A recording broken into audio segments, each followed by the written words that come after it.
Assalamualaikum Bu Epa, selamat sore. Waalaikumsalam Pak Muhlisin, selamat sore juga. Bagaimana kabar Bapak? Alhamdulillah sehat, Ibu sehat? Alhamdulillah, saya juga sehat Pak. Hari ini bahagia Bapak? Bahagia Bu, tapi ada sedikit kegalauan di hati saya ini Bu. Oh, ada kegalauan. Apa nih topik yang akan Bapak angkat pada percakapan kali ini? Jadi ceritanya begini Bu, seminggu lagi saya akan mengimplementasikan model pembelajaran diferensiasi di kelas 6. Karena saya belum pernah maksimal ya Bu dalam mempraktekkan pendekatan.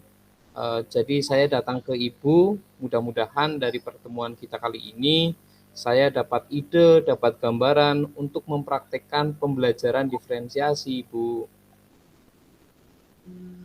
Begitu. Kira-kira apa nih yang ingin Bapak dapatkan dulu dari percakapan kita ini? Hari ini saya ingin mendapatkan gambaran bagaimana penerapan pembelajaran diferensiasi pada materi perkembangbiakan tumbuhan. Seperti itu, Bu. Hmm, situasi sekarang Bapak ini itu seperti apa sih?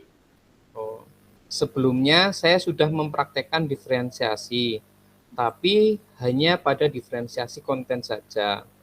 Saya ingin mengembangkan yang lainnya, Bu. Misalnya pada diferensiasi proses. Dan sebelum-sebelumnya sih, saya juga sudah membuat asesmen diagnostik, Bu, untuk mengetahui minat anak-anak. Kemudian saya mengelompokkan mereka. Ada yang audiovisual, ada yang visual, dan ada yang kinestetik, Bu. Hmm, apa Bapak membuat sendiri asesmen diagnostiknya? Dari hasil asesmen diagnostik itu berapa persen kelompok audio, kelompok visual, dan kelompok kinestetik? Atau banyak kelompok yang mana? Oh iya, Bu.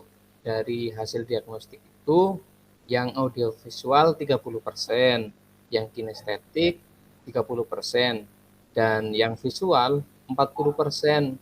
Jadi yang terbanyak adalah kelompok anak yang visual, Bu. Oh, kiranya apa nih yang bisa Bapak lakukan untuk membuat pembelajaran berdiferensiasi itu bisa terwujud, Pak?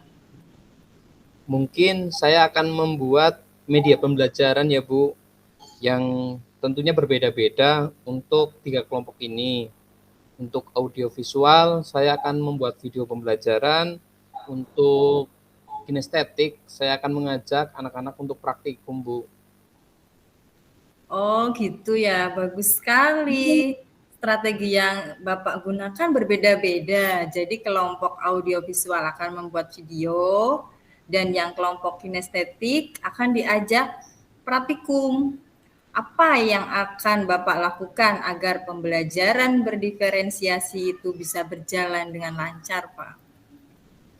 Saya akan mengajak rekan sejawat dan meminta sebagai supervisor atau observer, Bu, yang memantau jalannya praktik pembelajaran yang saya lakukan. Saya juga nanti akan meminta anak-anak untuk merefleksikan bagaimana sih pembelajaran yang kami lakukan agar mendapatkan umpan balik sejauh mana pembelajaran yang saya lakukan ini berjalan dengan maksimal, Bu. Terus apa yang harus dipersiapkan, Pak? Yang harus dipersiapkan, yang pertama adalah RPP pembelajaran berdiferensiasi. Kemudian saya akan membuat video pembelajaran untuk anak-anak yang audiovisual, kemudian menyiapkan alat dan bahan untuk anak-anak yang melakukan praktikum. Seperti itu, Bu.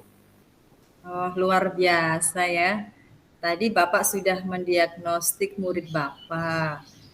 Sudah tahu kelompok yang audiovisual bagaimana dan yang kelompok kinestetik itu bagaimana. Jadi kapan kegiatan ini akan dilakukan? Sebenarnya saya masih bingung, Bu, untuk anak-anak yang visual. Kalau yang audio tadi kan sudah ada video ya Bu. Untuk yang praktik kinestetik sudah ada praktikum. Satu lagi ganjalan yang visual Bu. Apa saya menyuruh mereka untuk buat poster saja ya Bu? Wah, itu ide yang sangat bagus sekali, Pak. Jadi cocok sekali untuk yang visual. Kira-kira Bapak perlu dukungan siapa saja agar pembelajaran berdiferensiasi ini berjalan sesuai dengan apa yang Bapak harapkan? Saya akan meminta dukungan dari kepala sekolah karena biasanya saya sering sharing meminta solusi dari beliau Bu. Apakah ada lagi? Saya juga mungkin akan meminta dukungan dari teman-teman sejawat dan tentunya dari murid-murid juga agar pembelajaran bisa berjalan dengan lancar Bu. Oh, begitu. Dari percakapan hari ini sudah tergambar langkah-langkah yang akan Bapak tempuh. Jadi coba Bapak simpulkan dari hasil percakapan kita hari ini. Ya Bu, yang tadinya saya galau, sekarang saya punya keyakinan bahwa saya menerapkan pembelajaran diferensiasi. Pertama-tama saya akan membuat RPP pembelajaran berdiferensiasi. Yang kedua, saya akan menyiapkan video pembelajaran dan selanjutnya saya akan menyiapkan alat dan bahan untuk kegiatan praktikum dan kegiatan-kegiatan yang lainnya. Oh, Jadi jadi sekarang tercerahkan lagi nih Bu. oke. Jadi pelaksanaannya mau kapan nih, Pak? Insya Allah minggu depan Bu untuk actionnya. Wah, saya penasaran sekali nih dengan hasil dari Bapak. Nanti kita ngobrol lagi ya, Pak. Dengan senang hati Bu.